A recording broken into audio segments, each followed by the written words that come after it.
Le 9 juin 2024, la plupart des Américains se sont réveillés et ont préparé du café. Personne ne leur avait dit que, pendant la nuit, l'accord garantissant chaque dollar dans leur portefeuille avait discrètement expiré.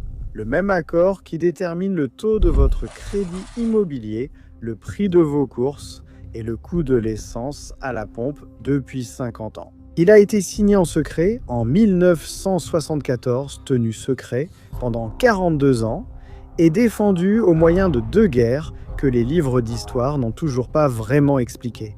Ce dimanche matin-là, alors que personne ne regardait, il a commencé à prendre fin.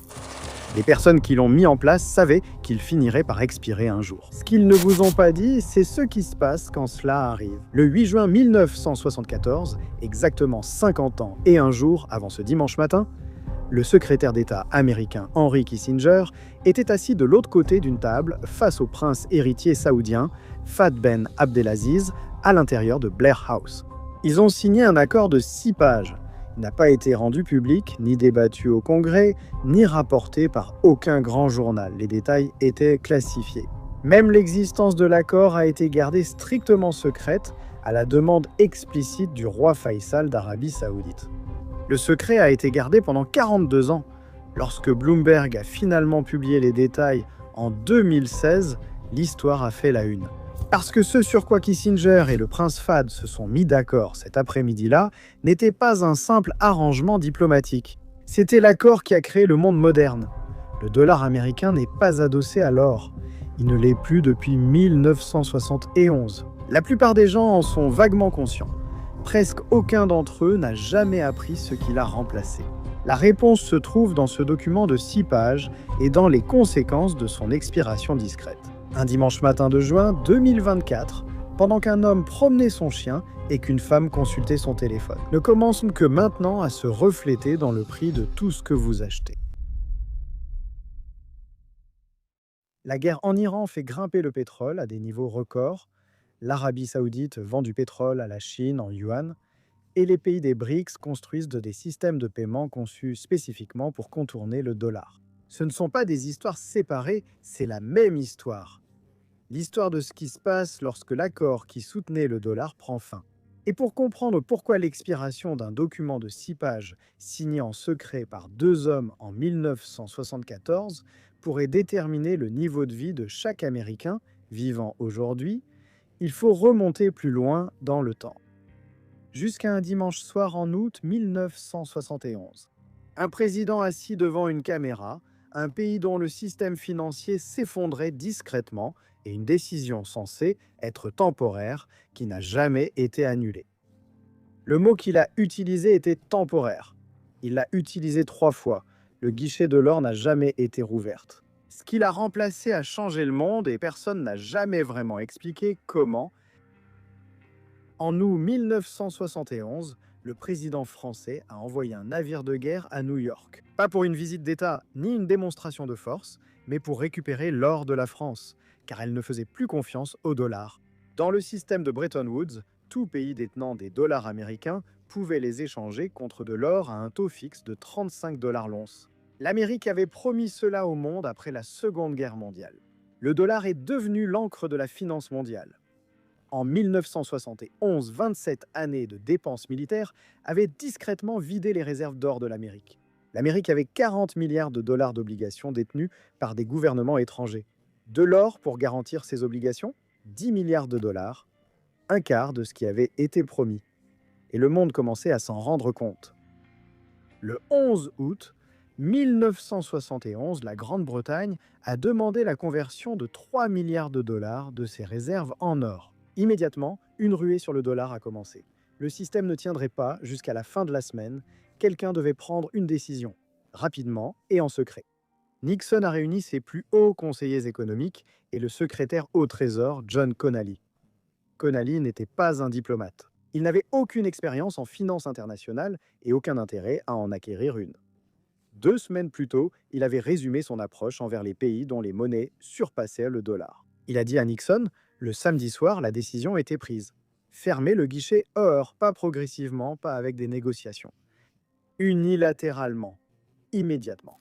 Le soir du dimanche 15 août 1971, Richard Nixon est passé à la télévision nationale. Il a qualifié la suspension de la convertibilité en or de mesure temporaire.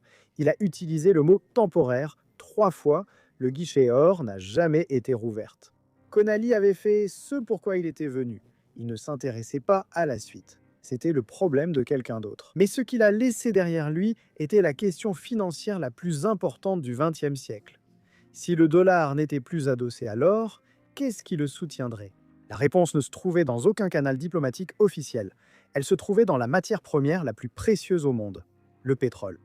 Et l'homme qui a compris exactement comment transformer cette idée en un accord qui ferait tourner l'économie mondiale pendant 50 ans était le même homme qui n'avait pas été invité à Camp David, Henry Kissinger.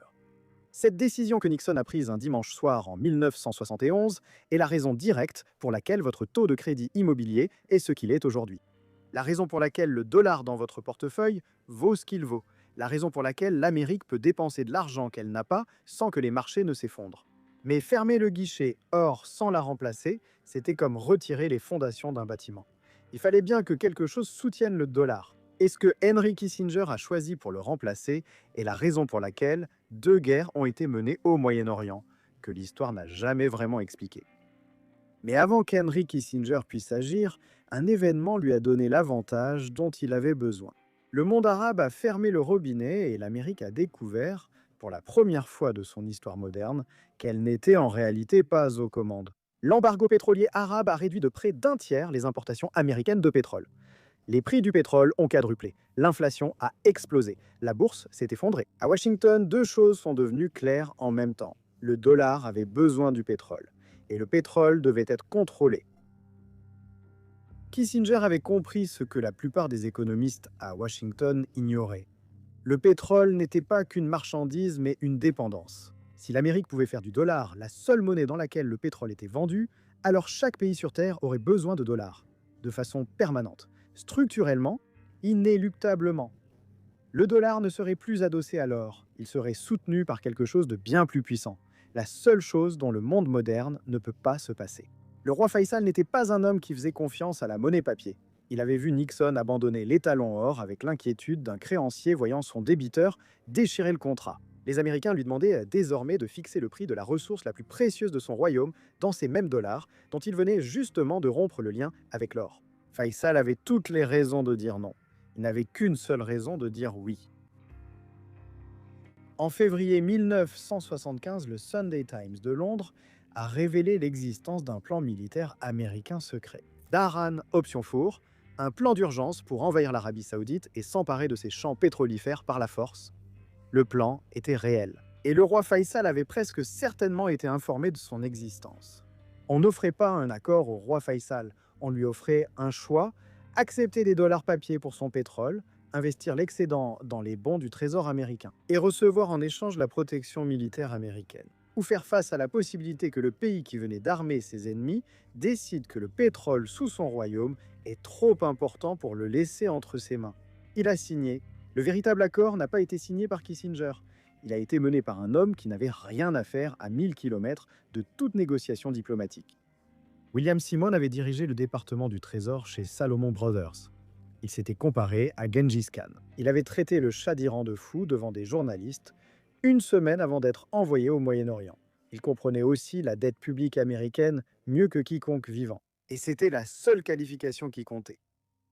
L'Arabie Saoudite vendait son pétrole en dollars américains et investissait les excédents dans des bons du Trésor via un mécanisme rendant ses avoirs invisibles. La véritable ampleur du financement saoudien de la dette américaine ne serait jamais rendue publique. En échange, une protection militaire américaine et un marché garanti pour le pétrole saoudien. Le roi Faisal avait une exigence non négociable. Les achats de bons du Trésor devaient rester strictement secrets. Pas seulement classés secrets, mais d'une manière qu'aucune enquête gouvernementale ne pourrait jamais atteindre. Simon a accepté. Le 25 mars 1975, le roi Faisal a été assassiné par son neveu lors d'une audience publique. Il est mort 8 mois après avoir signé. Il n'a jamais vu le système fonctionner ni su cela. En moins d'un an, tous les membres de l'OPEP imiteraient l'Arabie saoudite et fixeraient le prix du pétrole en dollars américains. Il n'a jamais su que l'accord signé sous contrainte, avec un négociant d'obligations, se comparant à Gengis Khan, allait discrètement diriger l'économie mondiale pendant les 50 années suivantes. En 1975, chaque membre de l'OPEP avait accepté de fixer le prix de son pétrole en dollars américains. Tous les pays ayant besoin de pétrole avaient désormais besoin de dollars pour l'acheter. Kissinger appelait cela le recyclage des pétrodollars, deux mots qui décrivaient, de la manière la plus clinique possible, le piège financier le plus puissant jamais construit. La question était, qu'est-il arrivé aux pays qui ont essayé d'y échapper? La Corée du Sud n'a presque pas de pétrole. Elle importe environ 98% de son énergie et chaque baril est payé en dollars américains. Lorsqu'une raffinerie sud-coréenne veut acheter du pétrole brut aux Émirats arabes unis, elle ne peut pas payer en won coréen. Elle doit vendre sa propre monnaie, acquérir des dollars américains, puis acheter le pétrole. Le Japon fait cela, la Chine fait cela, l'Inde fait cela, l'Allemagne fait cela. Chaque pays sur Terre qui a besoin de pétrole doit d'abord acheter des dollars. Permanent, structurel, inévitable. Parce que chaque pays a besoin de dollars pour acheter du pétrole, chaque pays détient des réserves en dollars.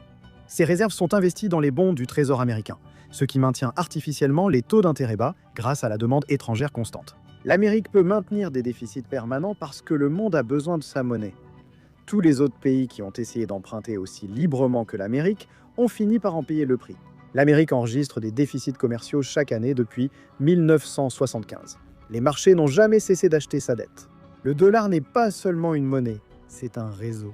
Chaque transaction bancaire internationale passe par des systèmes de compensation en dollars contrôlés par des institutions américaines. Le réseau SWIFT coordonne les paiements entre 11 500 institutions financières dans plus de 200 pays. Et puis, il y a la liste. Le Trésor américain tient une liste. Toute institution financière qui souhaite accéder au système du dollar est légalement tenue de s'y conformer. Une décision, une liste. L'ensemble du système bancaire mondial s'aligne. Lorsque l'Amérique veut détruire l'économie d'un pays sans tirer un seul coup de feu, elle ferme le robinet. En mars 2012, les banques iraniennes ont été déconnectées de SWIFT. Pas de déclaration de guerre, pas de bombes, pas de soldats franchissant une frontière. Juste une décision prise à Washington. Le rial iranien a perdu 80% de sa valeur et les prix alimentaires ont triplé. 100 milliards de dollars d'actifs du gouvernement iranien, de l'argent que le gouvernement pouvait voir sur un écran, mais ne pouvait pas toucher, ont été gelés.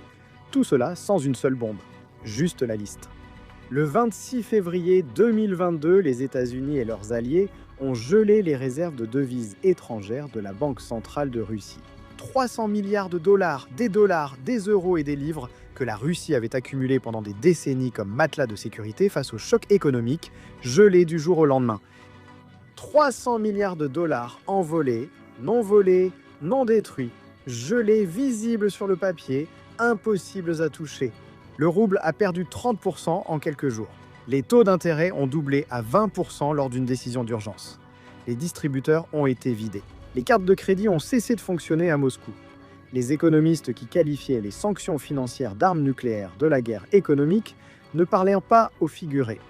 C'est exactement ce que l'accord signé en secret à Jeddah en 1974 avait toujours été conçu pour mettre en place. Non seulement la capacité d'imprimer la monnaie de réserve mondiale, mais aussi celle de décider quel pays accède ou non à l'économie mondiale. Le dollar est l'autoroute à péage du commerce mondial et l'Amérique contrôle les barrières.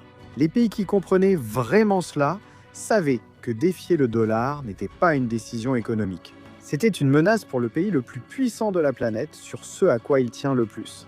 Et certains ont quand même essayé. L'Irak a essayé de passer du dollar à l'euro pour son pétrole en 2000. 3 ans plus tard, l'Amérique a envahi le pays. 6 semaines après l'invasion, l'Irak est repassé au dollar. La Libye a essayé de créer une monnaie africaine adossée à l'or pour remplacer le dollar dans le commerce du pétrole.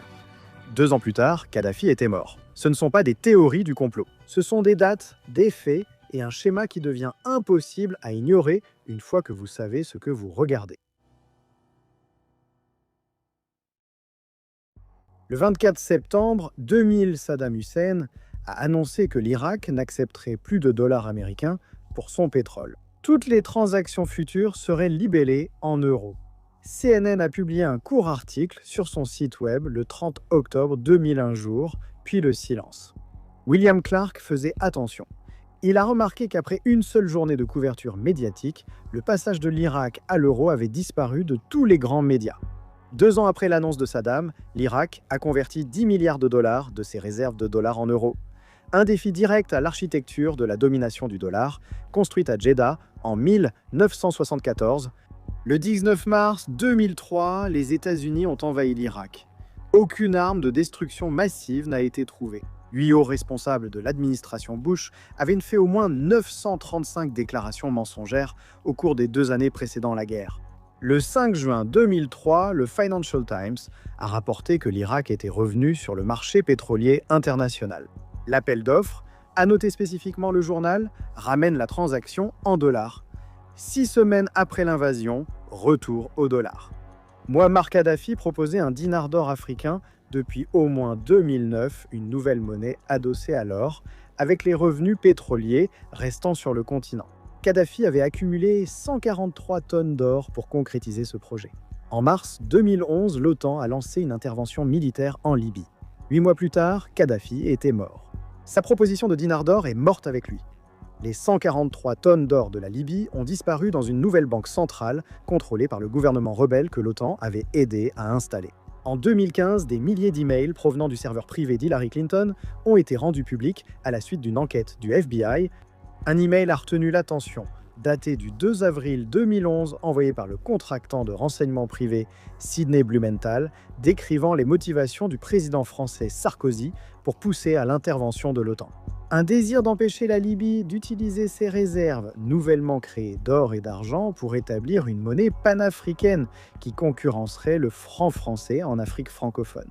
Une secrétaire d'État recevant des informations selon lesquelles l'intervention qu'elle aidait à coordonner était en partie motivée par le désir d'empêcher la monnaie en or de Kadhafi de menacer la domination financière française en Afrique. L'email était authentique et les informations assez crédibles pour être transmises à la secrétaire d'État. Remettez en cause le dollar, le franc ou l'architecture financière construite sur cet accord de 1974 et il vous arrive quelque chose. Saddam Hussein annonce que le pétrole sera vendu en euros en septembre 2000. L'Amérique envahit en mars 2003. L'Irak repasse au dollar 6 semaines après l'invasion. Kadhafi propose une monnaie africaine adossée à l'or en 2009. L'OTAN intervient en mars 2011. Kadhafi est mort en octobre. Son or a disparu. William Clark a pris soin de dire qu'il documentait une corrélation, pas qu'il prouvait une causalité. Mais une corrélation sur suffisamment de points de données, à travers différents pays, différents dirigeants, différentes décennies, finit par exiger une explication. On ne défie pas le dollar, non pas parce que c'est illégal, ni parce qu'il existe une règle contre cela, mais parce que le pays qui contrôle le dollar a montré à plusieurs reprises ce qui arrive au pays qui essaie. 9 juin 2024. Le jour où l'accord a expiré, le jour où le système que Kissinger a construit, que Simon a conclu, que Faisal a signé sous la contrainte et que l'Amérique a défendu de toutes ses forces pendant 50 ans, s'est discrètement éteint. Et la question à laquelle personne à Washington ne veut répondre, que se passe-t-il maintenant? Le 9 juin 2024, l'accord sur le pétrodollar a expiré. Il n'y a pas eu de conférence de presse, pas d'annonce officielle, pas d'alerte de dernière minute. L'Arabie Saoudite ne l'a pas renouvelé. En mars 2023, l'Arabie Saoudite a annoncé qu'elle était prête à vendre du pétrole en devise autre que le dollar pour la première fois en 50 ans. Ce n'est pas un changement massif, mais un signal envoyé par le Royaume qui avait ancré tout le système du pétrodollar à toutes les autres nations productrices de pétrole qui observaient. La Chine et la Russie effectuent désormais plus de 90% de leur commerce bilatéral en roubles et en yuan. L'Inde paie le pétrole russe en roupies. L'architecture des alternatives se construit discrètement pendant que la majeure partie du monde regarde ailleurs. Voici pourquoi cela vous concerne directement. Le système du pétrodollar a offert à l'Amérique un avantage unique depuis 50 ans. La capacité d'emprunter à des taux qu'aucun autre pays au monde ne pourrait supporter. Parce que chaque pays a besoin de dollars pour acheter du pétrole, chaque pays détient des dollars en réserve. Ces réserves sont ensuite investies dans les bons du Trésor américain. La demande étrangère maintient artificiellement les taux d'intérêt américains bas.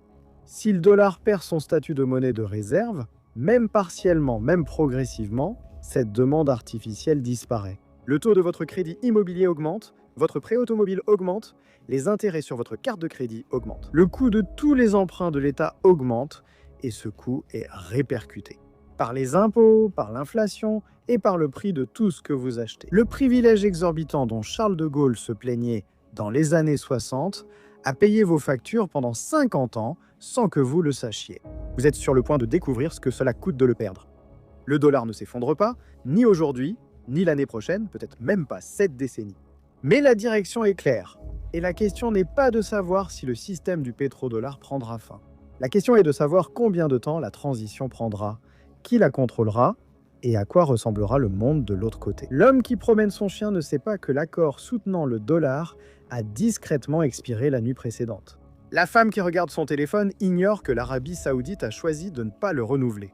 La famille qui charge sa voiture ne sait pas que le système déterminant le taux d'intérêt de leur prêt immobilier, le prix de leurs courses, la valeur de chaque dollar dans leur portefeuille est en train de changer sous leurs pieds. Ils vivent à l'intérieur d'un système qu'ils ne peuvent pas voir, dont on ne leur a jamais parlé et qui façonne leur vie depuis avant même leur naissance pour la plupart d'entre eux. Il a été construit en secret en 1974. Sa défense a eu un coût que personne n'a jamais vraiment évalué. Et par un calme dimanche matin de juin 2024, alors que personne ne regardait, il a commencé à prendre fin. Le système du pétrodollar a dirigé le monde pendant 50 ans.